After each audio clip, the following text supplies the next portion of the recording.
Keuntungan simpan emas berbanding simpan duit. Cuba bayangkan, kalau kita simpan RM1 juta dalam bentuk duit pada tahun 2000, ketika itu ia bersamaan 28 kilogram emas. Tapi pada tahun 2025, RM1 juta itu hanya mampu beli 1,6 kilogram emas sahaja. Apa yang berlaku? Bukan emas yang jadi mahal, tetapi nilai duit yang semakin jatuh. Sekarang kita tengok dari sudut emas pula. Pada tahun 2000, harga 1 kilogram emas sekitar RM35,000. Tahun 2025, 1 kilogram emas sudah menjadi RM609,000. Inilah beza besar antara simpan duit dan simpan emas. 1. Emas mengekalkan kuasa beli. 2. Nilainya naik dari tahun ke tahun. 3.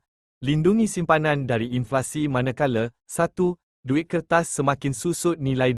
2. Inflasi makan kuasa beli. 3.